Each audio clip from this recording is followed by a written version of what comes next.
অতি দুৰ্ভাগ্যজনক ঘটনা যে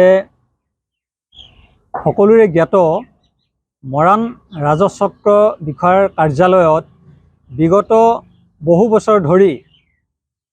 খুব সুন্দৰভাৱে স্বাধীনতা দিৱসেই হওক বা গণতন্ত্ৰ দিৱসেই হওক অনুষ্ঠিত কৰি আহিছে আৰু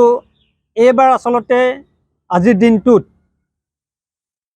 স্বাধীনতা দিৱসটি আচলতে পূৰ্বতে যি ধৰণে উদযাপন কৰি অহা হৈছিল ঠিক তেনেধৰণে উদযাপন কৰা পৰিলক্ষিত নহ'ল আৰু ইয়াৰ জৰিয়তে আমি সন্দেহ কৰিবলৈ বাধ্য হৈছোঁ যে ইতিমধ্যে আমি শংকা প্ৰকাশ কৰিছিলোঁ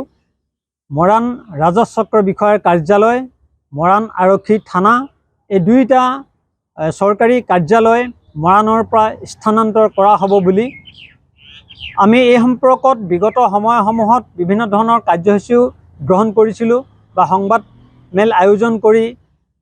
প্ৰতিবাদো কৰিছিলোঁ আমি তাৰ পৰৱৰ্তী সময়ত আমাৰ কেবিনেট মন্ত্ৰী সন্মানীয় বিমল বৰা ডাঙৰীয়াই আমাক আশ্বস্ত কৰিছিল যে কোনো কাৰণতেই এই কাৰ্যালয়কেইটা মৰাণৰ পৰা স্থানান্তৰ কৰা নহয় কিন্তু আজি পুনৰবাৰ আমি শংকা প্ৰকাশ কৰিছোঁ আমি সন্দেহ কৰিবলৈ বাধ্য হৈছোঁ যে এই কাৰণেই পূৰ্বতে যি ধৰণে খুব জাক জমকতাৰে এই স্বাধীনতা দিৱসেই হওক বা গণতন্ত্ৰ দিৱসেই হওক উদযাপন কৰি আহিছিল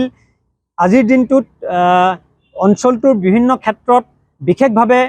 অৰিহণা আগবঢ়োৱা বিভিন্ন পৰ্যায়ৰ ব্যক্তিক ৰাজহুৱাভাৱে আচলতে সম্বৰ্ধনা জনোৱা হয় কিন্তু উক্ত কাৰ্যসূচীও আজি পালন কৰা পৰিলক্ষিত নহ'ল মাথো তিথিৰ মূৰত পানী চলু দিয়াৰ দৰে কেৱল জাতীয় পতাকাখন উত্তোলন কৰি আচলতে দায়িত্ব সামৰা পৰিলক্ষিত হ'ল গতিকে আমি এই সংবাদ মেলৰ জৰিয়তে চৰকাৰক আমি দাবী জনাইছোঁ যে কোনো কাৰণতে যাতে মৰাণৰ পৰা এই মৰাণ ৰাজচক্ৰ বিষয়াৰ কাৰ্যালয় আৰু মৰাণ আৰক্ষী থানা স্থানান্তৰ কৰা নহয় যদিহে ভৱিষ্যতৰ দিনত চৰকাৰে বা বিভাগীয় কৰ্তৃপক্ষই এনেধৰণৰ আচলতে ষড়যন্ত্ৰ ৰচনা কৰিবৰ কাৰণে প্ৰস্তুত হৈছে আমি মৰাণৰ জাতীয় জনগোষ্ঠীয় সংগঠনৰ আমি বৃহত্তৰ মৰাণবাসী ৰাইজৰ সহযোগত আমি গণতান্ত্ৰিকভাৱে কিন্তু আমি প্ৰতিবাদী কাৰ্যসূচী ল'বলৈ বাধ্য হ'ম আৰু এই সম্পৰ্কত বিস্তৃতভাৱে আলোচনা কৰি এই সমস্যা সমাধানৰ সূত্ৰ উদ্ভাৱন কৰিবৰ বাবে অহা 21 আগষ্ট তাৰিখে মৰাণ নগৰৰ ট্ৰেফিক পইণ্টৰ সমীপত দিনৰ 2 বজাত এখনি আমি ৰাজহুৱা সভা আহ্বান কৰা হৈছে আৰু উক্ত ৰাজহুৱা সভাত বৃহত্তৰ মৰাণ অঞ্চলটোৰ বিভিন্ন স্তৰৰ ৰাইজক আমি উপস্থিতি আৰু সহায় সহযোগিতা কামনা কৰিছোঁ আৰু এই সংবাদ মেলৰ জৰিয়তে আমি আৰু এটা দাবী জনাব বিচাৰিছোঁ যে মৰাণৰ এটা ইতিহাস আছে আৰু এই মৰাণৰ ইতিহাস আচলতে ইতিমধ্যে নিশ্চিহ্ন কৰিবৰ কাৰণে চৰকাৰী পক্ষই হওক বা বিভিন্ন পক্ষই আচলতে চেষ্টা চলোৱা পৰিলক্ষিত হৈছে অৰ্থাৎ ইতিমধ্যে মৰাণ সমষ্টিৰ নামটো বিলুপ্ত কৰি খোৱাং সমষ্টিৰ নামাকৰণ কৰা হ'ল আমাৰ আপত্তি নাই খোৱাং সমষ্টি হৈছে কিন্তু আমি পুনৰ এটা নতুনকৈ হ'লেও মৰাণ সমষ্টি নামাকৰণ কৰি বৃহত্তৰ অঞ্চলটোক সাঙুৰি এটা নতুনকৈ মৰাণ সমষ্টি পুনৰ গঠন কৰিবৰ কাৰণে আমি বিভাগীয় কৰ্তৃপক্ষক আৰু চৰকাৰক আমি দাবী জনাইছোঁ ইয়াৰ লগতে মৰাণৰ বিভিন্ন সমস্যা আছে আজি বাট পথৰ সমস্যা আছে নলা নৰ্দমাৰ সমস্যা আছে জাবৰ জোঁথৰ সমস্যা আছে আজি বিভিন্ন ধৰণৰ এনেধৰণৰ সমস্যা আছে গতিকে উক্ত সমস্যাসমূহ সমাধানৰ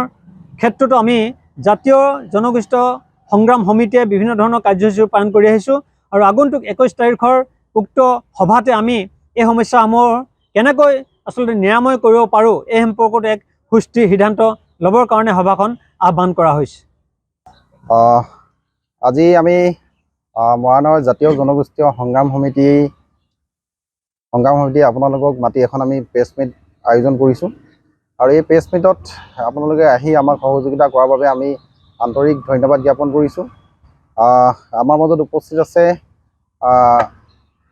মৰাণ জাতীয় জনগোষ্ঠীয় সংগ্ৰাম সমিতিৰ মুখ্য উপদেষ্টা ক্ষীৰোদ শইকীয়া ডাঙৰীয়া বুধিন সোণোৱাল ডাঙৰীয়া আমাৰ মুখপাত্ৰ আছে কাজল কুমাৰ দাস ডাঙৰীয়া আমাৰ আহোম সেনাৰ আমাৰ নীৰজ গগৈ ডাঙৰীয়া আমাৰ বৃহৎ অসমীয়া যুৱ মঞ্চৰ বিশাল গগৈ ডাঙৰীয়া আছে ডিব্ৰুগড় জিলাৰ সম্পাদক তো আজি আমি